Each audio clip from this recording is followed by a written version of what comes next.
नमस्कार, आप देख रहे हो जन्नत की पुकार। मोतिहारी में 3 दिवसीय कार्यक्रम में गुमनाम सेनानियों को किया जाएगा याद। बिहार के मोतिहारी के ऐतिहासिक मिस्कोट सत्याग्रह स्थल स्थित महान सेनानी देवीदास शाह के निवास पर 15 से 17 अप्रैल तक 3 दिवसीय कार्यक्रम का आयोजन किया जा रहा है। यह आयोजन चंपारण सत्याग्रह और स्वतंत्रता संग्राम के गुमनाम सेनानियों को समर्पित रहेगा। कार्यक्रम संयोजक संजीव शाह ने बताया कि उनके दादा स्वर्गीय देवीदास शाह स्वतंत्रता आंदोलन में सक्रिय रहे और कई भूमिगत सेनानियों के साथ मिलकर आंदोलन को आगे बढ़ाया। इस अवसर पर चित्रकला, निबंध और वाद विवाद प्रतियोगिताओं के साथ प्रभात फेरी, विचार संगोष्ठी, कला प्रतियोगिता और कवि सम्मेलन जैसे आयोजन किए जाएंगे। कार्यक्रम में चंपारण सत्याग्रह से जुड़ी दुर्लभ पांडुलिपियों और करीब 100 सेनानियों की तस्वीरों की विदेशी प्रदर्शनी भी आकर्षण का केंद्र होगी। समिति के पदाधिकारी ने कहा कि ऐसे आयोजनों के माध्यम से गुमनाम सेनानियों और शहीदों के योगदान को याद कर उन्हें सच्ची श्रद्धांजलि दी जा रही है। देखिए पूरी रिपोर्ट। चंपारण स्वतंत्रता संग्राम के इतिहास में चंपारण का नाम अग्रणी है, पंक्ति में है और ये गांधी के नेतृत्व में चंपारण सत्याग्रह सफल हुआ था और इसका प्रभाव पूरे देश के आंदोलन पर पड़ा था। तो चंपारण सेनानियों का गढ़ रहा है और पूरे देश में भी स्वतंत्रता संग्राम से जो लोग भी जुड़े हुए हैं रहे हैं उनको नए सिरे से स्वतंत्रता सेनानी उत्तराधिकारी परिवार समिति याद कर रही है। प्रत्येक माह प्रथम रविवार को 10 बजे एक कार्यक्रम, यूनिक कार्यक्रम चल रहा है जिससे कि आम लोगों के अंदर सेनानियों के प्रति सम्मान बढ़ रहा है और हम उनके ऋण को उतारने का कोशिश कर रहे हैं। क्योंकि बताया गया है कि जिस देश ने अपने सेनानियों को अधिक सम्मान दिया, मान सम्मान दिया या उसकी सरकार वहाँ के सेनानी परिवार की सुधि ली। कनाडा का आपको बता दें कि 10वीं पीढ़ी को वहाँ पर 1 नंबर का नागरिक दर्जा माना गया है। भारत में कुछ नहीं है, दूसरी तीसरी पीढ़ी को भी कोई विशेष लाभ नहीं है। पहली पीढ़ी खत्म हो रही है, उनकी पत्नी भी डेथ हो रही है लोग, लेकिन उत्तराधिकारियों के लिए सरकार कुछ नहीं कर रही है। लेकिन वो हमारा मेन विषय नहीं है। सरकार को जो करना है उसको करे, नहीं करना हो नहीं करे। लेकिन हम अपने सेनानियों के ऋण से उग्रीण होने के लिए हम लोग ये कार्यक्रम कर रहे हैं और लगातार इधर के कई कार्यक्रमों में संजीव जी भाग लिए हैं और इनके मन में बहुत पहले से ही यह रहा है कि हम 3 यहाँ कार्यक्रम करें और अपने सेनानियों को हम मान सम्मान दें। 3 दिन के लिए इन्होंने कार्यक्रम लिया, इन्हीं का कंसेप्ट है और इस कार्यक्रम को हम लोग कर रहे हैं और भविष्य में हम लोग और भी इसका बड़ा रूप करेंगे। और संगठन का जो है यहाँ राष्ट्रीय स्तर का संगठन है, उसमें हमको राष्ट्रीय उपाध्यक्ष बनाया गया है।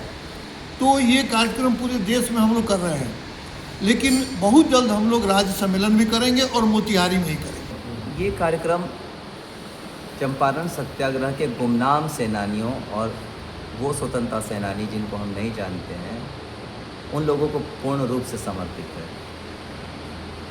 इस काम को 2017 से असल में किया जा रहा है।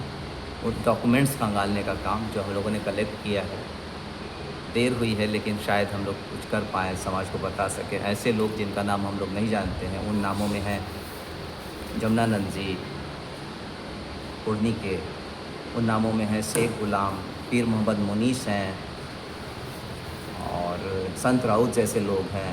इन लोगों को हम लोग चाहते हैं कि चर्चा में आए, ये सब लोगों को समाज जाने। क्या कर रहे हैं? चर्चा में लाने के लिए क्या कर रहे हैं? फिलहाल हम लोग इसके लिए जितने हमारे डॉक्यूमेंट्स हैं, अंग्रेज़ों के डॉक्यूमेंट्स से लेकर के जो हमारे नए स्वतंत्रता सेनानी हैं उन्होंने जो कुछ भी लिखा है, उन सारे डॉक्यूमेंट्स को हम लोग कलेक्ट करके रख रहे हैं। यहाँ पे आप देखने को मिलेगा, आपको लगभग 200-300 ऐसी प्रतियाँ हैं जो हम लोग दिखाएंगे। पुरानी पुरानी तस्वीरें आप लोग को देखने को मिलेंगी जो कभी हमने देखा नहीं। अब रोमांचक है, मज़ा आएगा देख करके आप सब लोग को। ऐसी तस्वीरें हैं और श्रद्धा प्रेम तो सबके प्रति होना ही चाहिए जो स्वतंत्रता सेनानी उन लोग के प्रति। 3 दिन का प्रोग्राम है, पर मेन प्रोग्राम 16 तारीख का है। 16 तारीख को प्रभात फेरी होगी, विश्व शांति यात्रा करके सर्वधर्म वाले लोग रहेंगे और बाहर से गेस्ट आ रहे हैं, सर्व सेवा संघ वाले लोग आ रहे हैं। उन लोगों की 10 दिन की पदयात्रा चल रही है, उसी क्रम में यहाँ भी एक पदयात्रा है, वो कार्यक्रम होगा। उसके बाद 11 बजे अपने जिलाधिकारी महोदय जो हैं वो उद्घाटन करेंगे कार्यक्रम का। उसके बाद एक चित्र प्रदर्शनी और बाहर भी ये मैरिन ड्राइव पर भी आप लोग देखे होंगे अगर ध्यान हो तो तस्वीरें लगाई जा रही हैं उन लोगों की जो चंपारण सत्याग्रह के थे, जिनका लिस्ट ऑलरेडी बना पड़ा है, अंग्रेज़ों ने बनाया है और बाबू राजेंद्र प्रसाद ने डायरी में मेंशन किया है, उन लोग का नाम आ रहा है उसमें, उन लोग की तस्वीर लग रही है। और इसके अलावा जो स्वतंत्रता सेनानी है जिसको कि हम जानते हैं नहीं जानते, जितना हमारे पास उपलब्ध हो पाया है उनकी तस्वीरें लगाई जाएंगी। बाद में हम उन सब के डिटेल भी लगाएंगे, ऐसा वाला कि कोई अगर चाहे तो आ करके हमारे पास उसके इन्फॉर्मेशन भी ले सकता है। हमारा सौभाग्य है कि ये घर भी वही घर है जहाँ स्वतंत्रता संग्राम का केंद्र हुआ करता था। महात्मा गांधी ने यहाँ चंपारण सत्याग्रह का ताना बाना बुना, राजेंद्र प्रसाद, जवाहरलाल नेहरू, सुभाष चंद्र बोस, कृपलानी और करियप्पा, देश के सारे महान नेता यहाँ पे आ चुके हैं। जी हाँ, सब लोग आ चुके हैं। यहाँ श्रीमती इंदिरा गांधी भी आ चुकी हैं। जी, इसी बिल्डिंग की बात कर रहे हैं हम। वो आपको तस्वीर में, हाँ, ये बाबू देवीलाल शाह, सॉरी माफ़ कीजिएगा, ये बाबू देवीलाल शाह का मकान है। ये पैतृक आवास है, यहीं पर रह करके बाबू देवीलाल शाह और रामदयाल शाह मिल करके काम किया करते थे।